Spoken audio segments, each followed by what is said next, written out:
as we have talked about in other interviews before, there are a lot of issues here in this next iteration of college sports, if you will, as in the new role. We try to get things right. We have a long way to go still. Joining us to talk more about this is Pam Seidenman. She's the founder of Accelerate Equity. Pam, welcome to the show. Thank you very much, Larry. It's a pleasure to be here. Yeah, great having you on as well. Let's first, in a nutshell, tell us your background is amazing. Tell us what Accelerate Equity, why you put it together, and what you guys do. Yeah. So when I learned a few years ago, at the 50th anniversary of Title IX, it's now the 53rd, that 84% of all colleges and universities were not offering women proportional opportunities to play or scholarships. I wondered how it could possibly be 50 years in that the vast majority of colleges are not doing what they should. Mm. And I felt that I couldn't just turn away from that. And that one of the problems was that most people have no awareness that this is still an issue, and that the data, while publicly available through the Department of Education, is not easy to work with. So I decided to create a gender equity dashboard that makes it very easy to see any school, any college or university you can look up and see, are they giving women enough opportunities to participate? That means roster spots. Are there enough teams there for women to play?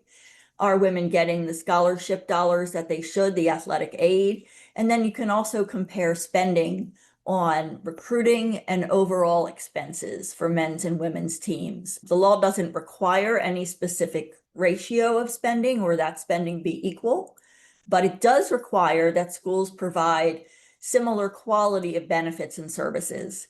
And so when we see, for instance, with recruiting, that basically 27% of all recruiting dollars are spent on women and the rest on men, that's clearly an imbalance. Yeah. What does House do to help even that balance, to help correct some things, if anything? Yeah, I think, unfortunately, the House settlement is going to turn things in the wrong direction. And there are a couple reasons for that.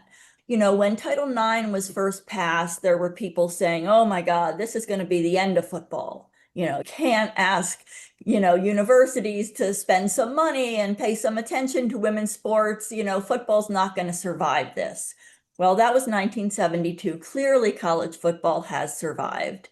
And I think this is another point where, unfortunately, in this case, what the settlement says is that 90% of all of the back damages, the nearly 2.8 billion back damages, are slated to go to football and men's basketball players.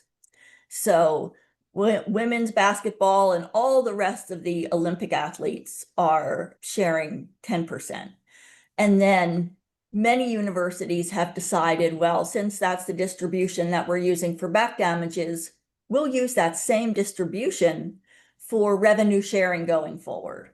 And so once colleges and universities are investing that much of the revenue share in men's teams, they're likely to double down and in other ways invest more in those teams because they're already putting so much money into those players.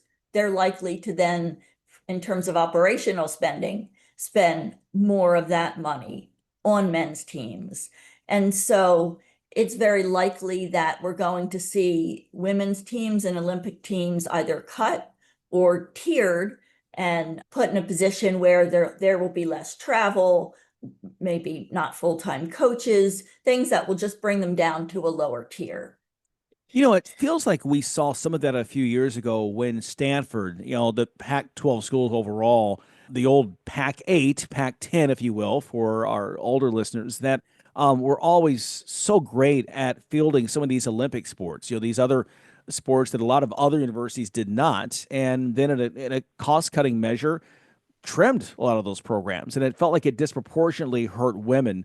So it feels like we've kind of already seen this into play even before we got here. Well, certainly Stanford did try to do that during COVID. They tried to cut a number of sports, and alumni of those sports organized and worked both to raise money, but there were also some lawsuits filed, and Stanford then came into compliance. But there certainly have been, many points where schools try to get away with diminishing what they're spending and investing in women's sports.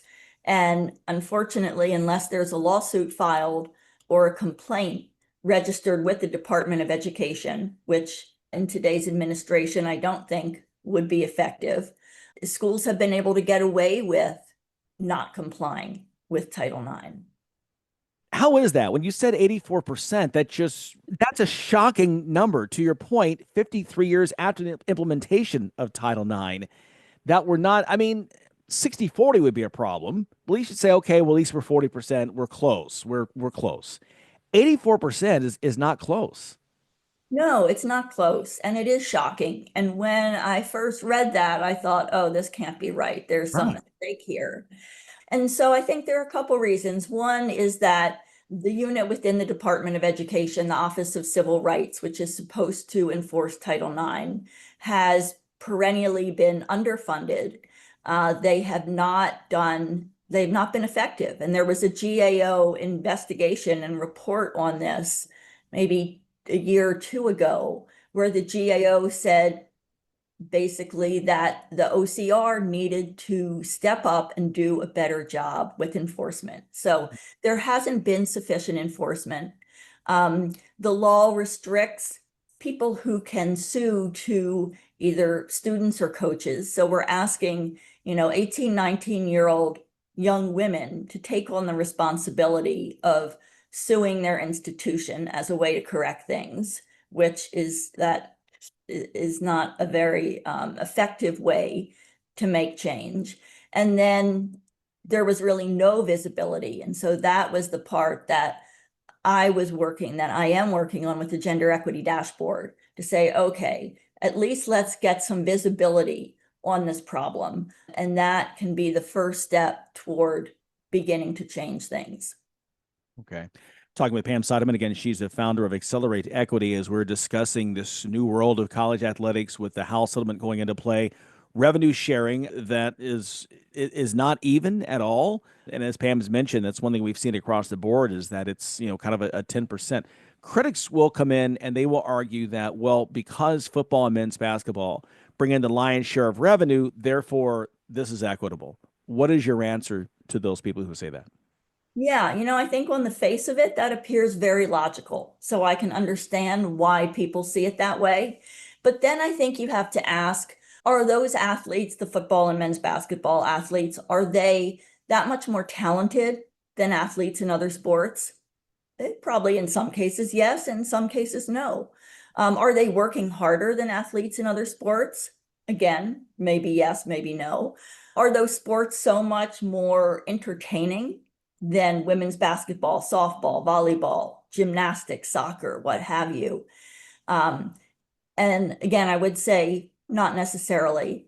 And so once you start to think about, well, why has more revenue come in for those sports? And it's not because those athletes are across the board more talented or work harder, or that those sports are more entertaining. Why have those sports generated so much more revenue? You start to see that it doesn't have to do with the players on the field. It has to do with the folks off the field. And so in the case of the NCAA, they have for years negotiated much better deals for March Madness for men than they have for the women's tournament.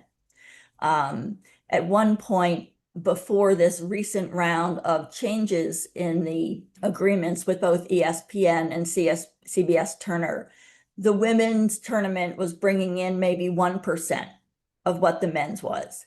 But that's because the NCAA did a terrible deal for the women's tournament and really focused on the men's tournament. They also gave CBS Turner exclusive rights to negotiate all sponsorships, even though CBS Turner only broadcasts one tournament out of the 90 that the NCAA puts on.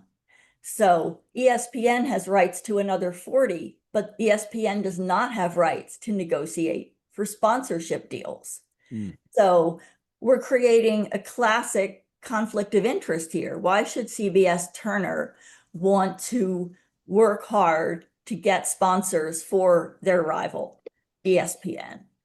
And then to take that one step further, CBS Turner requires that any company that wants to sponsor any of the NCAA tournaments first sponsor men's March Madness, Mm. which has an estimated buy-in cost at the top tier of around, maybe 30 million. So the NCAA has done things which have had the effect of making it nearly impossible for the women's tournament to generate revenue. So I would say to those people who say, well, those players are deserving of more because those sports brought in more, I would say, no, those sports brought in more because of deals that happened off the field. And to use that as a measuring stick for how revenue should be distributed in the future is taking past discrimination and perpetuating it as future discrimination. Yeah, that is shocking information, especially considering the past two or three NCAA women's tournaments that have been. I mean, last year's title game again, we talked about in 2024, the women's championship game drew a bigger audience than the men's. But to your point, the way it's set up, the dollars didn't match because of the way things were arranged. Yeah. Yeah. And, a lot of the larger audiences have also been because the NCAA is focused more on promoting the men's tournament because they bring in between 70 and 90% of their revenue from that deal. And I think they've just been able, in the past they haven't been able to imagine that people wanted to watch women's sports. And as we see now with the rise of the National Women's Soccer League and WNBA, people do want to watch women's sports. It just needs to be made available and findable, and it needs to be promoted. But the history is one where there has been real neglect of women's college sports, and so future athletes, current athletes, should not be penalized for that. Fair enough. So House is here. What would you like to see done? Because I think we all agree, any of us watching this is not the end. This is just the next steps toward whatever the future holds. What would you like to see done in the next round of negotiations, litigation, the NCAA stepping up and doing what it should be doing? Steps would you like to see to be done to help again get to where the ideals that Title IX put into place, but still aren't being realized? Yeah.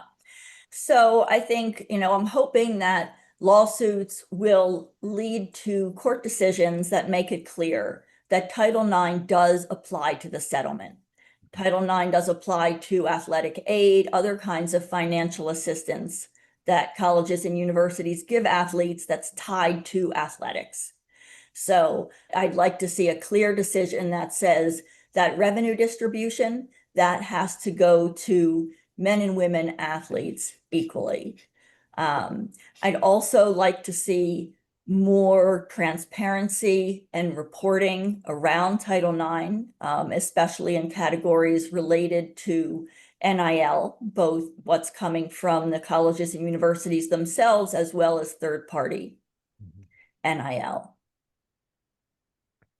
I think that's a great place to start. My other final question for you: there has been remarks made by Linda McMahon, the current education secretary, that she will not enforce Title IX in regards to House. I don't want to misquote her. I mean, I believe. Correct me if she did say that or did not, and if she did, what concern does that give you moving forward? Well, obviously, we would much prefer to have someone leading the Department of Education that believes in equity and fair treatment for all. Women's sports in the United States would not be where it is today without Title IX. And I hope we don't go backwards and start treating women's sports that much more like second class opportunities. And I hope that the courts will make it clear that everyone needs to be treated equitably and that does apply to the house settlement. Yeah, I mean it's become big business now. We've seen in the pro sports, the dollars being put into new franchises. We just saw yesterday the WNBA announcing three additional franchises, each paying $250 million in expansion fees. NWSL is doing the same. They're getting their own facilities. You're seeing, retired male athletes, again becoming involved, becoming partners, getting, becoming a part of the movement here. So we're there's so much growth in women's sports right now. It's booming, and to your point, hopefully it does. I hate to say trickle down to the college level, but we that change hopefully that we're seeing on the pro level, hopefully that has some kind of impact on the college level as well. Hopefully it will, and hopefully the pipeline in the college system that feeds those pro teams isn't going to be damaged by what's going on with the house settlement. Yeah. Yeah, I hope not. We see places, so far where, Iowa last year, Iowa women's basketball drew three times as many fans as the men's team. Obviously, there are places that have invested, UConn, South Carolina, LSU, Texas is, being involved. Texas Tech, we saw in terms of NIL, what they did this year in softball. So it's there, but we just need it on a bigger scale. Pam, we could talk a long time about it, but we'll leave it there. Hopefully we can come back and continue the conversation as we get deeper into this, because like we've talked about, this is just a step. We're nowhere close to being finished in all of this. Yeah, no, it's been a real pleasure, Larry. Thank you very much. I appreciate the opportunity. Awesome. We appreciate you as well. Thanks for your time. Pam Seidenman, once again, she's founder of Accelerate Equity, and pointing out some surprising numbers in terms of we are not where we need to be with Title X, not even close. And again, House does not address those things either. We will continue this conversation and follow this and see where it leads. Okay, we've got more to come. Stay with us.